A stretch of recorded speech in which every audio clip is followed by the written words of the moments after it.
Baik, bismillahirrahmanirrahim.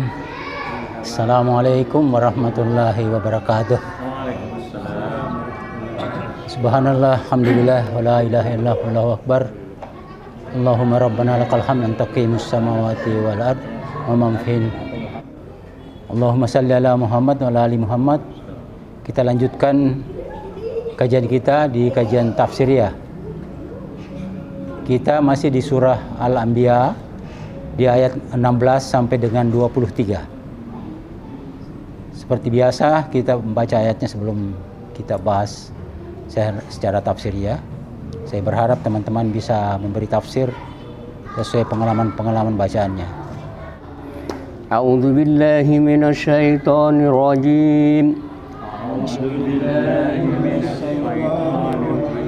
Bismillahirrahmanirrahim. Wa ma khalaqnas samaa'a wal arda wa ma bainahuma la'ibin. Wa ma khalaqnas samaa'a wal arda wa ma bainahuma la'ibin. Law aradna an nattakhidha lahwan lattakhadnahu min ladunna. In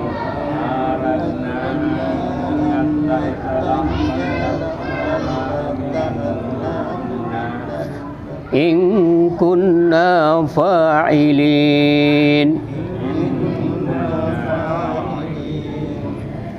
Bal naksifu bil haqqi 'alal batili fayadmaghuhu fa idza huwa zahiq.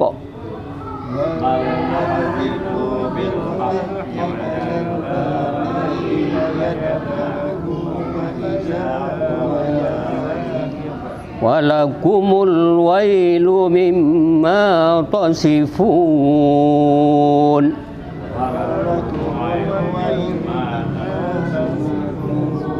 Walahu man fis samawati wal ard.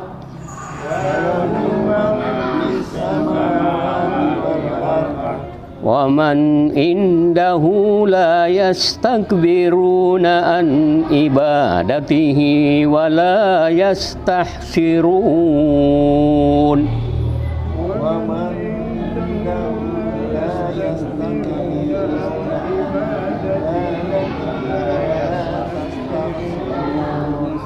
yusabbihuna al-laila wan-nahara la yafturun.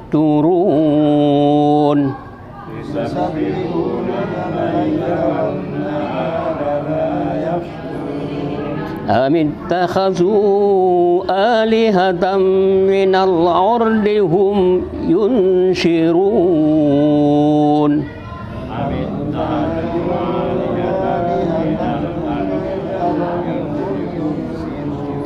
Lau kana fihima alihatun illallahu lafasadata fasubhanallahi rabbil arsy amma yasifun.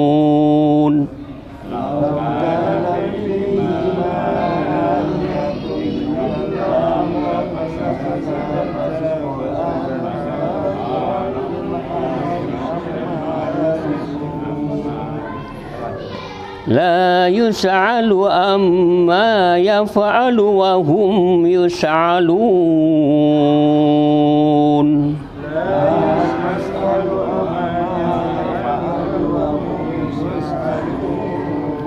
Shadaqallahul azim. Assalamualaikum warahmatullahi wabarakatuh. Alhamdulillah alladzi 'allama bil qalam 'allamal insana ma lam ya'lam. Allahumma shalli ala Muhammad wa ala Muhammad. Kita melangkah ke pemaknaan tafsiriyah. Boleh dikatakan tafsiriyah itu penerjemahan bebas. Ya, kalau lafaziyah itu memang per kata. Kalau tafsiriyah itu bebas. Tetapi kita dahulukan lafaziyah dulu supaya jangan terlalu bebas. Harus dalam koridor makna yang tidak terlalu jauh dari teks aslinya. Jadi Allah menciptakan langit dan bumi ini ada tujuannya. Rabbana ma halakta hadza batilan subhanaka faqina azabannar. Jadi semua tidak ada yang sia-sia ini. Yang apa yang ciptakan di muka bumi ini. Di saat-saat tertentu mungkin bagi kita tidak bermanfaat, tapi bagi pihak lain bermanfaat. Seperti yang kita bahas dulu di sini tentang kodok. Kalau berbunyi kodok itu bagi sebagian orang mengganggu, tapi itu pernah menyelamatkan satu kelompok pasukan tentara di Amerika ketika mereka sudah kehausan, sudah lemah, tiba-tiba didengar bunyi kodok. Di situ ada air, jadi mereka dengan keadaan lemah merayap dan ditemukan karena mereka bawa obat itu, masukkan situ dan itu sudah bisa diminum. Selamatlah mereka. Jadi segala sesuatunya itu ada manfaatnya itu. Bau busuk sepintas lalu itu kita anggap tidak bagus, tapi itu informasi. Busuknya, oh berarti sudah ada bakteri, tidak bisa dimakan lagi. Jadi segala sesuatunya ada. Bau busuk saja ada manfaat. Nah ini langit ini di atas ini bagi kita ini orang di kota ini mungkin tidak begitu bermanfaat lagi, tapi itu sangat penting bagi pelaut. Saya dulu sering berlayar dan itu para nahoda dan kelas itu tahu betul itu arah dengan melihat bintang itu. Kita anggap kalau kita apa gunanya bintang itu sangat berarti bagi pelaut. Demikian pula orang di padang pasir dengan melihat bintang-bintang itu. Jadi tidak ada yang sia-sia yang diciptakan oleh Allah di langit dan bumi. Termasuk atmosfer. Tidak dilihat pada rupanya ada lapisan tuh. Ini ada 7 lapis ini termasuk ozon itu. Di antara langit dan bumi. Nah, itu.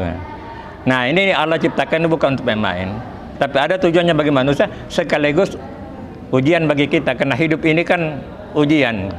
Apakah kita berbakat surga atau berbakat neraka dengan ciri-ciri. Mudah-mudahan yang belajar Al-Quran ini ciri-ciri ahli surga, mudah-mudahan, insya Allah ya. Nah, di sini ditekankan lagi tentang tauhid itu. Janganlah sekali menyembah atau mempertuhankan makhluknya atau yang diciptakan. Itu tidak terampuni. Jadi dosa yang tidak terampuni adalah musyrik. Yang lain-lain itu Allah siap mengampuninya, tapi musyrik tidak. Tetapi kalau sempat bertobat sebelum ajal menjemput, alhamdulillah. Nah, jadi kita hati-hati untuk tidak menduakan Allah. Musyrik dalam arti ada kekuatan selain Allah, padahal la haula wala quwata illa billah. Nah, jadi saya kira ini hanya pengantar saja, kita sama-sama sharing karena mungkin saja kita membaca, apalagi di era internet ini di mana kita klik saja kita bisa mendapatkan informasi dari mufassir yang kaliber dunia. Saya akhiri, wabillahi taufiq wal hidayah. Assalamualaikum warahmatullahi wabarakatuh. Puji syukur kita panjatkan kehadirat Allah Subhanahu wa taala atas limpahan rahmat sehingga pada hari ini kita sempat bertemu bersama-sama lagi membahas kajian kita yaitu mengenai surat Al-Anbiya dari ayat 16 sampai dengan 23. Saya kira yang dijelaskan tadi mengenai musyrik, tetapi ingin juga kami mempertanyakan apakah dengan melakukan, karena sudah dikatakan bahwa tidak diampuni dosa-dosa musyrik yang pernah kita lakukan. Allah tidak mengampuni, tetapi ada dilema di sini. Kalau kita sudah bertobat lagi kembali berarti bisa diterima. Mungkin perlu barangkali penjelasan secara rinci bahwa dalam bertobat di sini maksudnya bagaimana itu maksudnya dalam tobat, karena sudah dikatakan bahwa musyrik itu sudah tidak akan diampuni oleh Allah. Tobat yang dimaksud itu tobat yang bagaimana kira-kira, ini mungkin barangkali perlu kita sama-sama memahami. Apakah dengan kita melakukan sholat tobat, apakah dan lain-lain sebagainya, apakah yang harus kita lakukan di sini, Pak? Apa yang harus kita kerjakan untuk bisa kita diterima sehingga musyrik tadi ini sudah bisa kita lolos untuk masuk ke dalam surganya Allah. Karena dijelaskan bahwa yang melakukan musyrik itu sudah tidak diampuni, kira-kira itu mungkin. Selanjutnya bahwa Al-Quran sudah menjelaskan bahwa di sisi antara langit dan bumi ada tanda-tanda lagi sebagian di situ, seperti yang dijelaskan tadi bahwa kita bisa melihat bintang, bisa melihat surya-surya yang lainnya yang berada. Itu berguna bagi para pelaut kita dengan orang-orang yang berjalan di seperti yang dijelaskan oleh Pak Nur tadi di padang pasir. Tapi kan sudah memang kita hanya sudah biasa kita dengar bahwa ada ahli-ahli kita yang sudah menemukan beberapa seperti keadaan kondisi laut sudah dijelaskan, tapi masih banyak yang belum ditemukan. Kira-kira nanti ini bagaimana ke depannya yang belum ditemukan, ya, karena Quran ini kan luas sekali Pak. Ada beberapa yang belum ditemukan, bahkan teman-teman kita ya di sebelah sana agama yang kita berbeda ada yang sudah yakin, ada juga yang belum yakin. Bahkan dengan mempelajari tanda-tanda kita dengan membuka Al-Quran, maka dia masuk Muslim, menjadi Muslim. Dan ada teman-teman kita yang belum. Mungkin bagaimana kira-kira ini barangkali itu mungkin perlu kita pandangan kita bersama sekali. Kira itu Pak untuk sementara. Jadi seperti yang dikatakan Allah dalam suratul Al-Ikhlas, Allahus Samad, hanya Allah tempat bergantung. Jadi kalau ada tempat bergantung yang lain, mengharap yang lain, berarti itu sudah termasuk musyrik. Syirik. Yang dimaksud dengan musyrik itu menyembah berhala. Itu syirik juga termasuk riya. Jadi artinya dia mengharapkan pujian dari orang. Dia tidak menyadari bahwa sebenarnya dari Allah ini. Jadi untuk dirinya. Jadi kalau orang sadar, dia kembalikan kepada Allah. Jadi dia jadi riya di sini sebenarnya riya di sini termasuk syirik. Karena dia menganggap dirinya bahwa seakan-akan selevel dengan Tuhan. Selevel dengan Tuhan. Itu syirik. Kalau musyrik itu lain lagi. Musyrik itu menyembah berhala. Jadi dia menuhankan makhluk selain Allah. Sama kita mengharap kepada seseorang karena terlalu tingginya harapan kita sehingga kita lupakan Tuhan. Kalau bukan ini, tidak bisa saya kalau. Padahal sebenarnya itu segala-galanya kita kembalikan kepada Allah. Itu tadi kembali kepada Allahus Samad. Hanya Allah yang tempat bergantung. Saya kira untuk sementara dulu, Pak. Bismillahirrahmanirrahim. Assalamualaikum warahmatullahi wabarakatuh. Alhamdulillah, wassalatu wassalamu ala Rasulillah. Terima kasih atas kesempatan yang diberikan. Yang pertama yang saya ingin tanyakan terkait dengan pembahasan kita malam ini, yaitu kenapa terkadang ada ayat-ayat yang misalnya lillahi ma fis samawati wal ard. Di situ berhenti di kata wal ard, ya, bahwa kepunyaan Allah yang ada di langit dan yang ada di bumi. Dan banyak lagi ayat yang seperti itu. Tapi kenapa juga ada beberapa ayat yang tidak berhenti di situ, tapi pakai wama bainahuma, seperti ini, bahwa wama khalaqnas sama wal ar wama bainahuma. Jadi ada juga ayat yang yang melanjutkan. Jadi fil ardi wala fis sama wama bainahuma, dan diantaranya. Dan tadi juga kenapa ada ayat yang berhenti di wal ar saja, ada juga ayat yang melanjutkan di antara keduanya. Apakah di sini ada perbedaan mungkin lafaz atau bagaimana, atau mungkin ada penjelasan lain. Yang kedua di sini tadi di ayat 16 tadi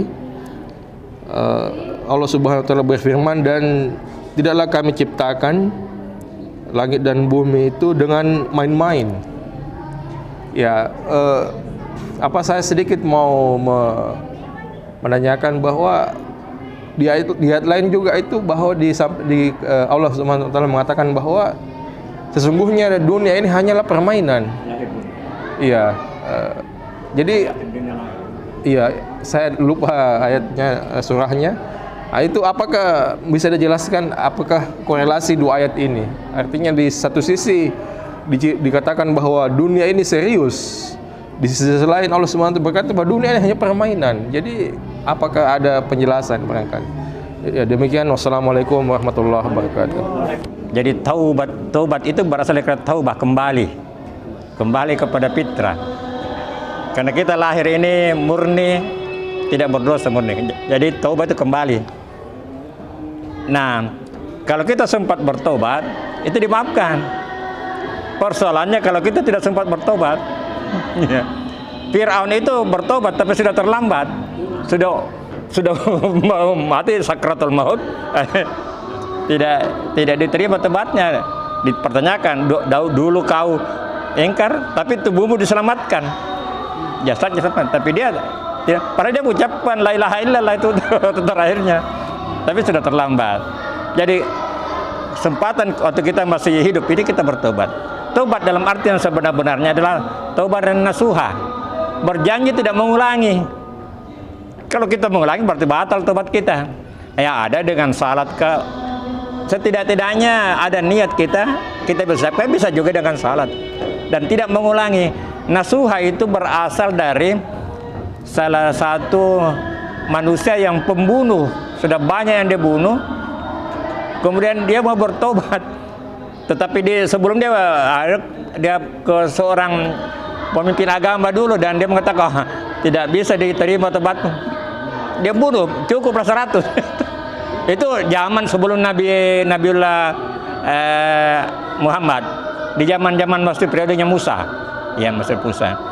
Tapi dia akhirnya menuju ke tempat di mana ditunjukkan dia bertobat, tapi tidak sampai, dia mati di perjalanan. Setelah ini ceritanya itu namanya nasuha. Setelah diukur rupanya pas, tapi dia sudah menghadap ke sana, ahlil jannah, masuk surga.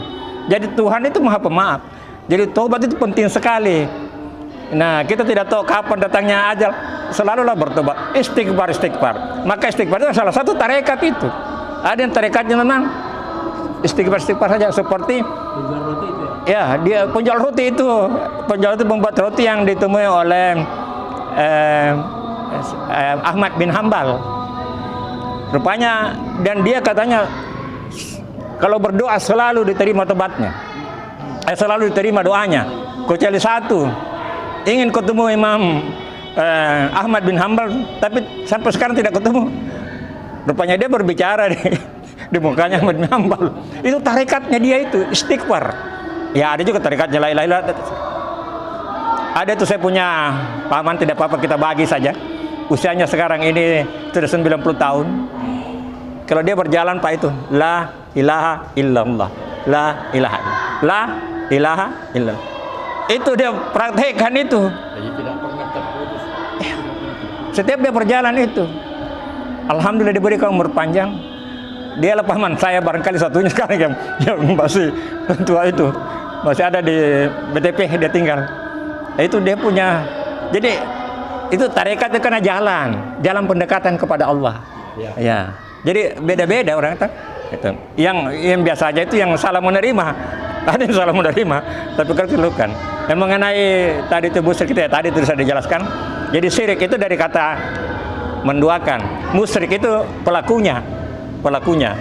Ada awalan M berarti pelaku, gitu ya. Jadi Allahus Samad itu satunya tempat bergantung, dan hanya satu kali dipakai di Quran, hanya dalam surah Al-Ikhlas, tidak ada lagi di tempat lain. Begitu konsistennya Allah, dikatakan As-Samad, tidak diulangi lagi. Satu-satunya di Quran kata As-Samad hanya di Al-Ikhlas. Memang satu-satunya itu jadi satu-satunya. Ya, mengenai laiban itu dari sisi memandangnya itu Pak Anam. Jadi dunia ini penting sekali. Nasib kita di akhirat dari dunia ini. Tetapi ada yang memandang dunia ini sebagai hura-hura. Itu yang ditujukan kepada itu. Jadi dunia ini hanya permainan, senda gurau. Karena memang ada yang memandangnya ke sisi itu. Itulah disebut fasik. Fasik itu adalah biasa dianggap buta sebelah. Artinya hanya melihat dunia. Itulah fasik itu. Jadi dunia ini penting dalam artian kita melihatnya sebagai tempat wadah untuk nasib kita. Wabtagi mimma ataqallau daral akhirah. Carilah kepentingan akhiratmu. Beri lanjut. Wala tansa nasibka minad dunya. Jangan lupakan nasibmu di dunia. Jadi akhirat dulu. Itu terbalik kalau dia itu dunianya. Apalagi dalam bahasa Makassar Allah riboko. Di belakang itu ini penafsiran yang kadang-kadang ini disalah paham, padahal itu bukan Allah riboko. Hari depan. We are on the way. Kita OTW ke sana Pak itu.